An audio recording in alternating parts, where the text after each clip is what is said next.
Welcome to the DS Incubator. This time I am recording and not running a live session because there is an overlap in another 2 degrees meeting.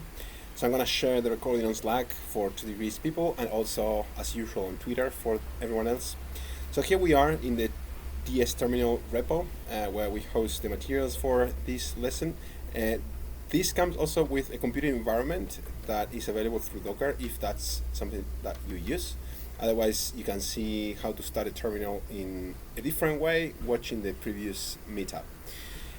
Previously, we have talked about the shell, basically what it is, how you can start a terminal, how to set up lesson materials that we are actually not using, so not a big deal, how to navigate your file system, and today I'm going to be talking about how to modify your file system to do things like creating files, copying files, moving files, removing files, and also directories. I'm going to be talking a bit about editing text files in a number of ways, and then a few things that are not the stars of the show today, but some things that I wanted to touch on that basically create a more complete experience in the terminal. Like redirecting output from the standard output, which is the terminal, to a file. We're going to be touching on dot files, which are files that start with a dot, which name starts with a dot, like dot profile, for example, that are responsible for configurations of your terminal so that it's prettier or easier to use. And I'm going to be showing a few other things like how to compose multiple commands and how to create your own commands with alias. So next time I'm going to be covering the same topics of today, but in a use case. So hopefully that will paint a picture of how all these tools can be used for real. So let me open a terminal here. I'm gonna go to the repo that hosts locally this meetup, and here I'm gonna do the Docker Compose app to run the Docker container that has the environment that I want to use. Go to localhost, type RStudio and the password 123, which is you're welcome to use that password to get here, and then I'm going to navigate to the project of that contains the materials of today's meetup, and here in particular I'm going to go to this README file that I can now open in the viewer pane. I'm going to need this file so it appears here, and this is going to be the guide for what I want to show today. So this is the topic of today, but before that, let me explain why some things that I showed before, one thing that I showed last meetup didn't work. So last time I wanted to show that if you press Ctrl+R, you enter this reverse search tool that allows you to start typing commands and discover commands that you typed before. That way you can navigate the history of your commands in a very fluid way. So for example, if you do print working directory, cd, home, ls -a, ls -f. So now if I wanted to search through the history, something that starts with cd, for example, I can do Ctrl+R, enter the reverse search mode, and when I type cd, immediately populate cd with tilde. Before I even type it, I can do space and tilde, but I don't have to. So if I want to accept the proposition, which was found through the history of commands that I just typed, then I press enter, and that's what just happens, right? So same with, say, ls. So if I do a reverse search with ls, the first thing that appears here is ls -f, so I could apply that by running enter.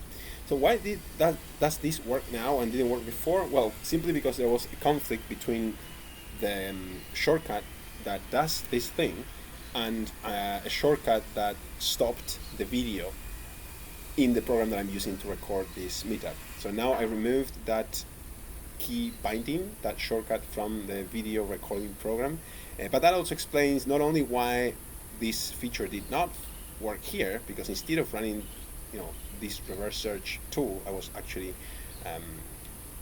asking the program to stop, the recording program to stop. And so that explains also why the video last time stopped earlier. So when I tried to show this feature, I unintentionally stopped the recording. So now it's all solved. So okay, that's how you use that feature, which once you have a lot of commands, especially if you have long paths, it's very cool to start typing a few keystrokes and search through the history of commands that you typed before. So now back to the topic of today. Let's talk about how to modify our file system. Let me make this a little bigger. So I already did a cd to home. Tilde is short form for home. I'm gonna clear with the word clear or with Ctrl L. Just to show you where we are, I'm going to use ls, which we learned about last time. With -f, which shows differences between files and directories, because only I have here directories, you don't see any difference. But if I do an ls, for example, -f and also capital A is similar to A, except that these dot and dot dot directories do not show up, which are usually kind of boring. So usually ls -fa could do the trick. So we are seeing here that we have some hidden files that start with a dot, and some hidden directories that start with a dot. And the files are distinct from directories by the way they show up. So directories here end with a slash, /, and files do not. And directories also have a little color, and that comes from a configuration in the terminal that I'm using. So later I'm going to show how to do things like that, where the files that direct the terminal to behave that way live, and how you can reuse them so that your own terminal experience is something similar to what you see here. So the first thing I wanted to show is how to make mk for make a directory, short is dir. So mk dir makes a directory. So I could do folder 1, for example, to make just that one directory, or I can start adding more directories. So folder 2, say, and folder 3. So that will create 3 folders, right? 1, 2, and 3, and they are empty. You can also create folders that have nested subdirectories. So, for example, ABC DEF will create the directory DEF inside ABC inside folder 1. But if I run that, it fails, and the reason is that you need, for that specific type of nested directory, you need the -p for parents, which means create all the parents all the way to the directory that I wanted to create. So that will work. So if I do an ls -f of a, for example, well, I don't need that. So a directory, an ls recursively on folder 1, folder fielder, I mistyped folder. You can see now that we see ABC and then we see DEF.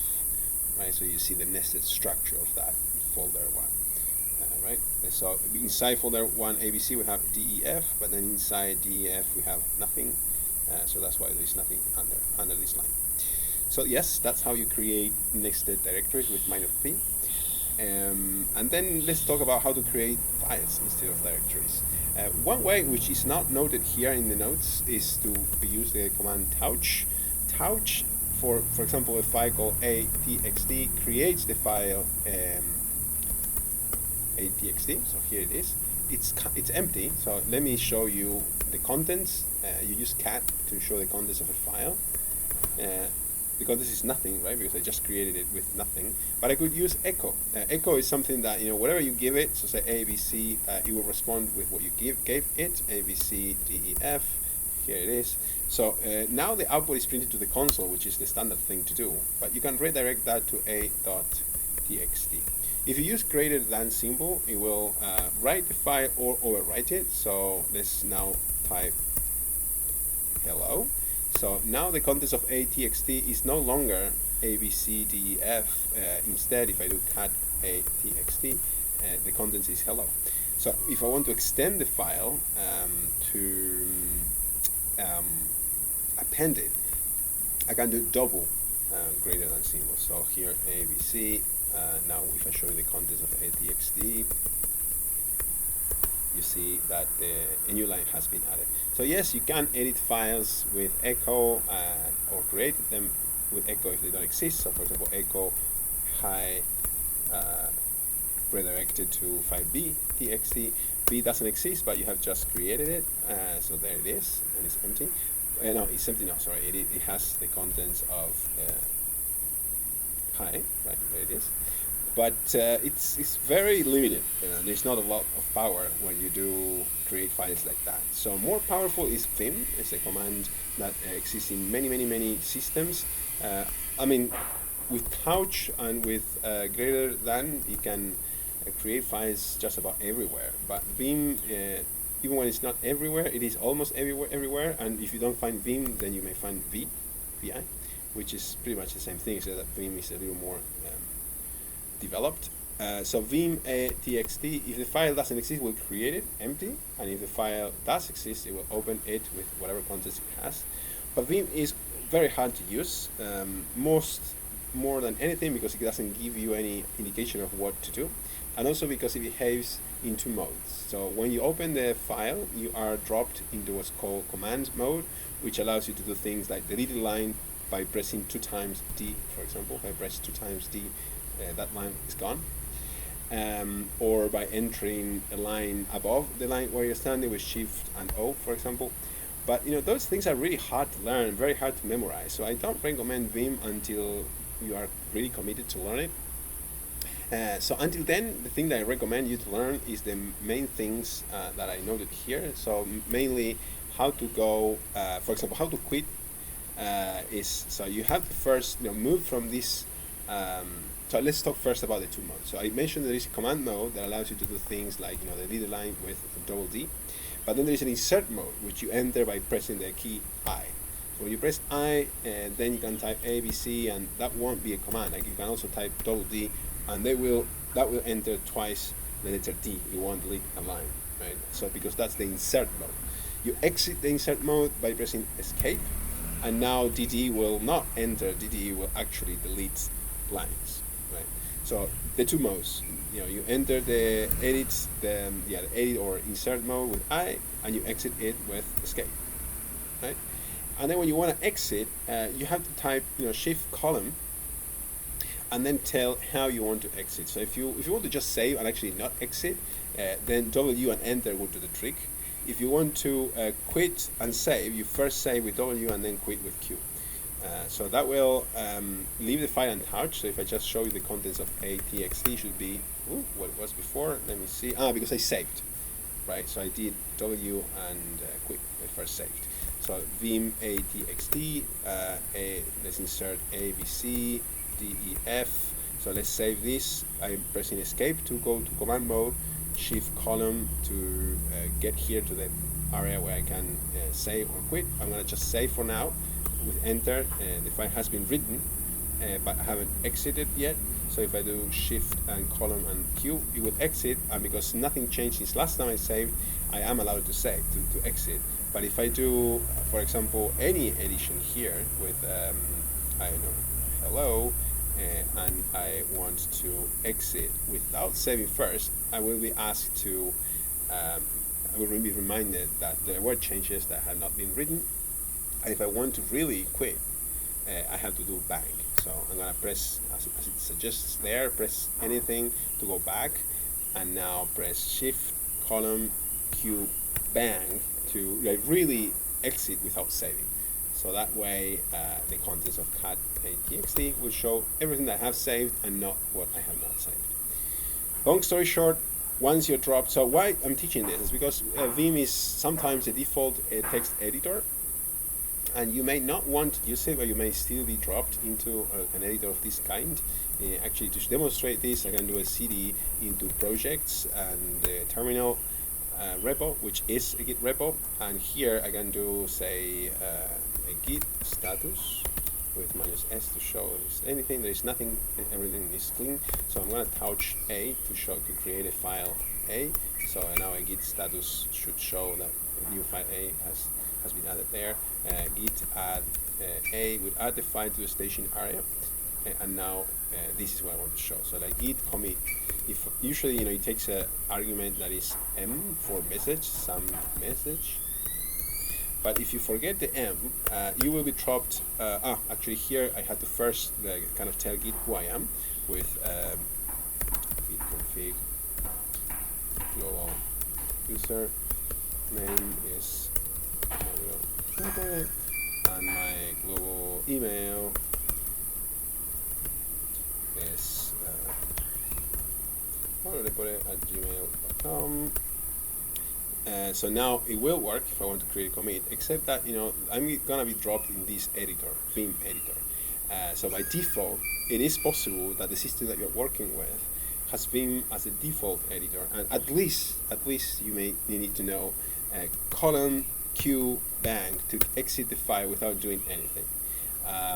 So if that's the case, git status -s, so that the stationary is still as it was before, so you did not you aborted the commit because the commit message was empty, and then you may want to add a commit message in a more friendly way, maybe coming here to the git panel, click commit, and type here some message instead.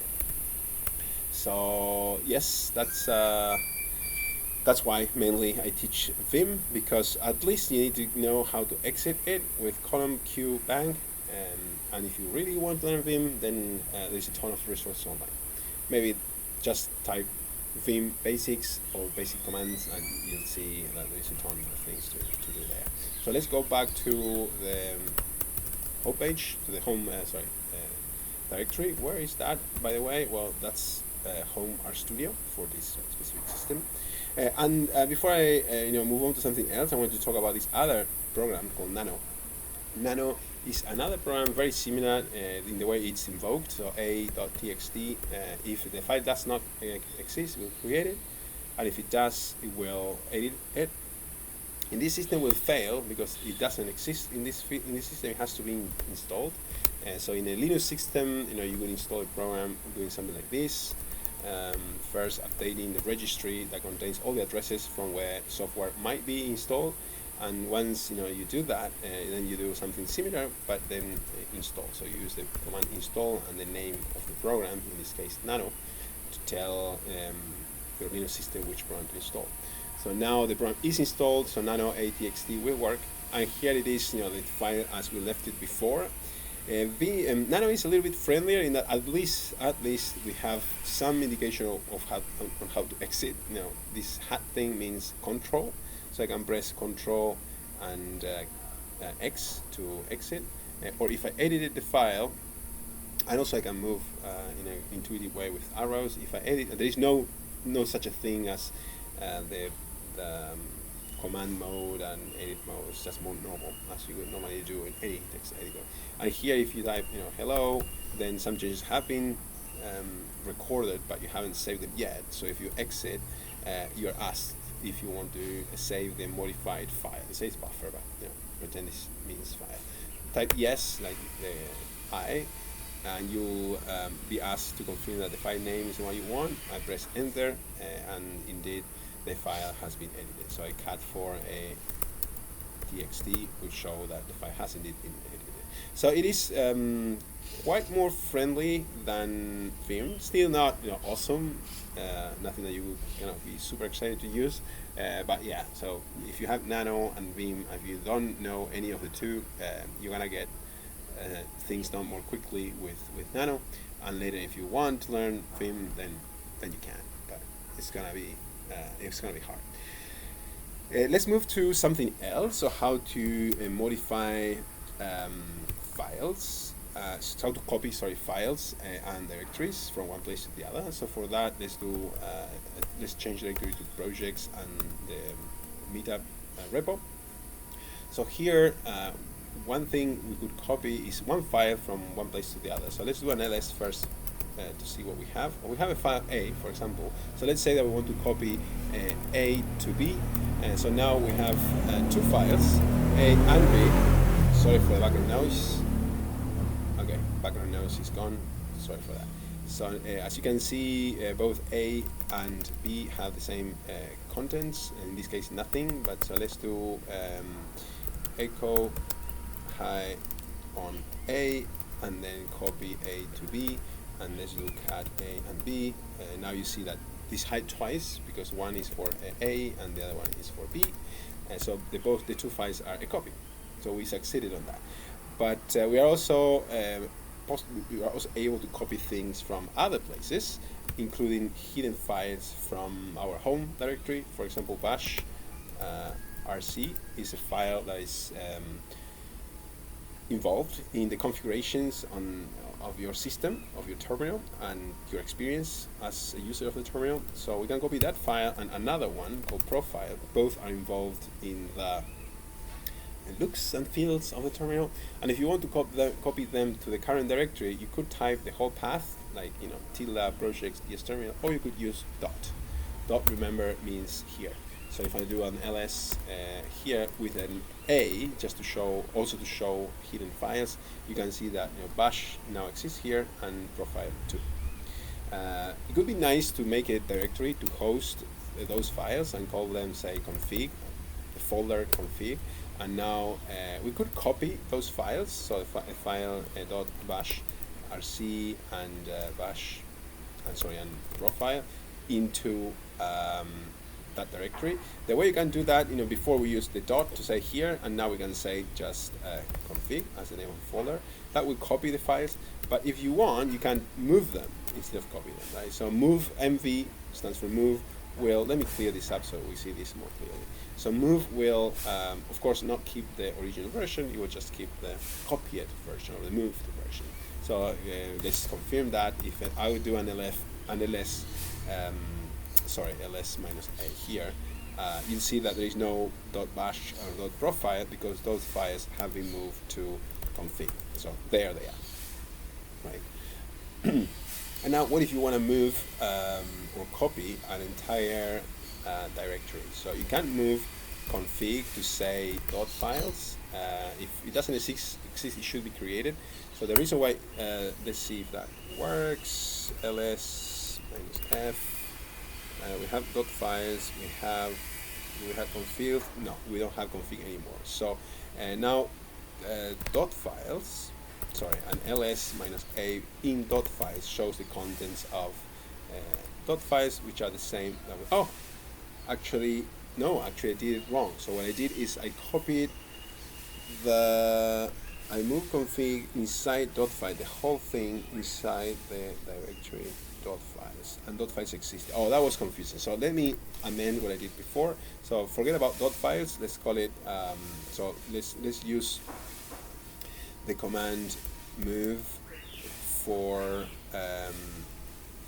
Sorry. Before I do that, I'm gonna move from .files the folder config to here. Let's see if that did the trick. Yes, so the folder is here. So let's see if it has the contents that I expect it to have.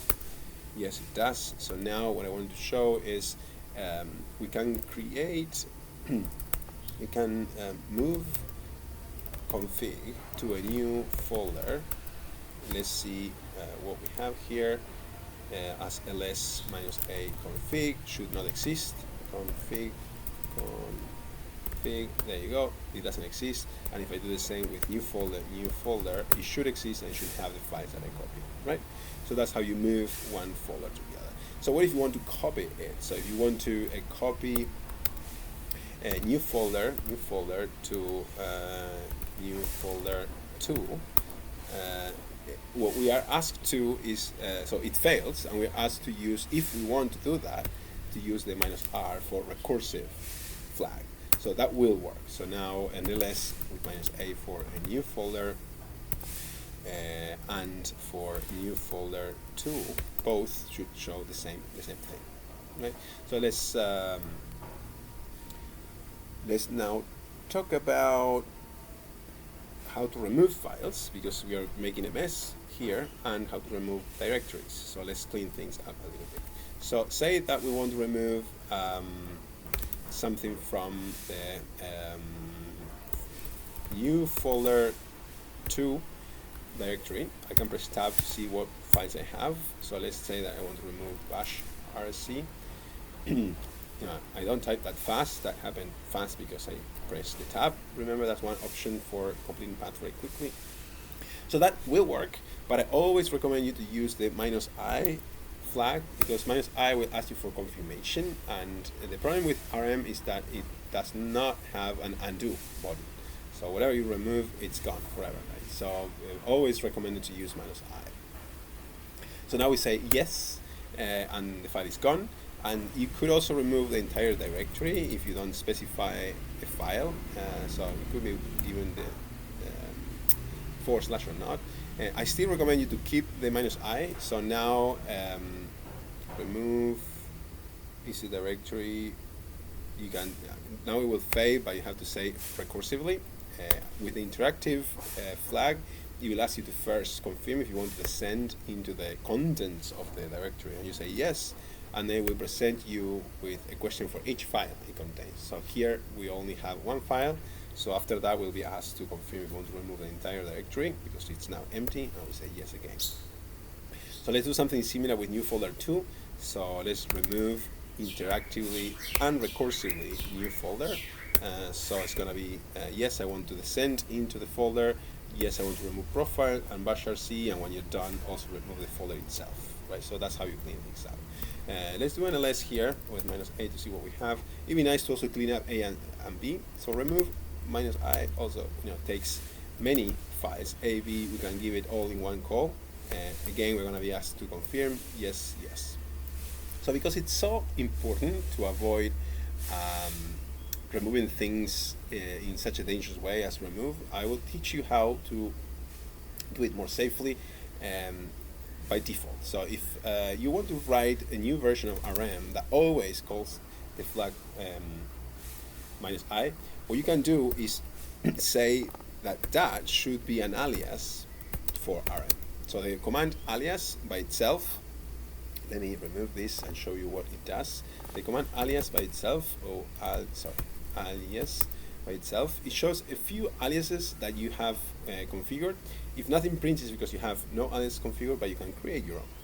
So if you give a command of the or a flag of the form rm equals quote, rm is instead of rm is rm -i, then that is your new program. So every time you type, say that you touch file A to create it, and then you remove it without the flag -i, you will still be asked for confirmation because that's a new alias. That's a new alias for RM you have created. To confirm, you can do alias, and now you will see that your alias is here. But note that that only works, it's kind of session specific, because if you start another bash terminal inside this one, the children process of the parent process, you will see that typing alias does not show the alias you just created. It is only when you exit the children process and stand in the parent process that you see the alias that you created. And when you end this terminal and start a new one, that's going to be gone. So you may wonder, how do I do then what I just did in a permanent way? And the trick is .file. So remember I told you that .bashrc and .profile, when they are placed in the home directory, they tell your system how to behave, your terminal how to behave. So the same thing happens with a bunch of files, and in particular there is one called bash aliases, which is responsible for storing aliases just like the one that I showed. So that has to live in the home directory, so that file may not exist in your system unless for the name of the file checks if the file exists or not, and the file does not exist, but that's no problem because we can do vim and the file name to create it, and now we can type the alias that we want. RM should be rm -i, note that I'm typing quotes here, and now to exit, remember escape, column, WQ, save and quit, right? So if I type alias now, it's available here as well as in children processes, and no matter how deep you go, every time a new process starts, aliases will be read from that bash, .bash aliases file that lives in your home directory. So I can now exit twice to go back to the parent process.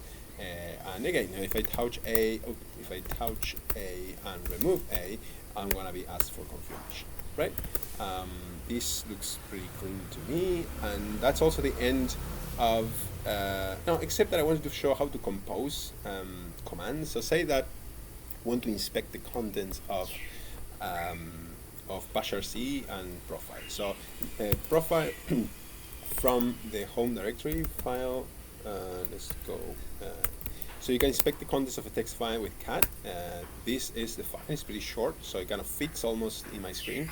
But some files are longer than that, so I could do bash rc for an example. So it's much longer. So I may want to see just the head of that file. So how can I get this output and feed it into another command, which is head, that shows just the head of something.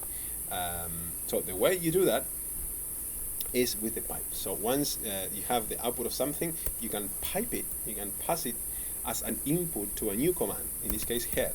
And that, let me clear this up with Control L. So that will compose these two commands, cat and head, so that the output of cat gets fed into head. And that piping is not limited to two commands. You can pipe, I don't know, sort, for example, and it will sort the lines by alphabetical order, kind of messing them up in this particular case. Or you can do something that I do a lot is a cat with the -n flag, because that will show the number of line. So I see all these lines, and then when I do head, that kind of shows me how many lines are being displayed. In this case, 10. So I combined a command, a flag, and then I pipe the output of that into as the input to another command. Okay, so now we're ready to wrap up by kind of walking through the takeaways. So first, remember that if you're wondering how I learned about the flags of the different commands, remember you have a command called, or a flag called help, almost everywhere, but not absolutely everywhere. So if you want to learn about the command ls, you can try ls -- help, and that might show you the manual for that file. But if that's not the case, then you can also try man first, so the command man, with the name of the command for which you want to learn, and that almost always works, except in this system because it has been minimized to keep it sweet, basically. It's a Docker container, it has to be small, and that's what I did.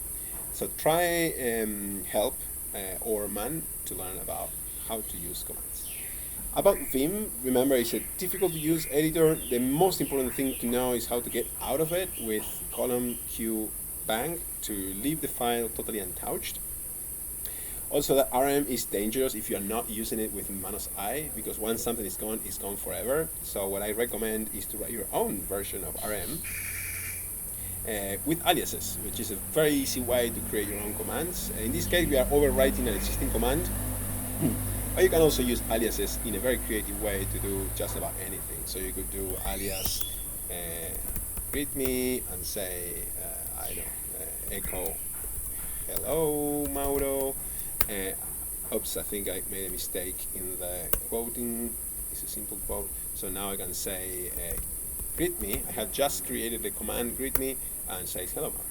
Right? So that's one way to use aliases. But the point of today was to show how you can overwrite the RM command to always be RM minus I, because it's a lot safer.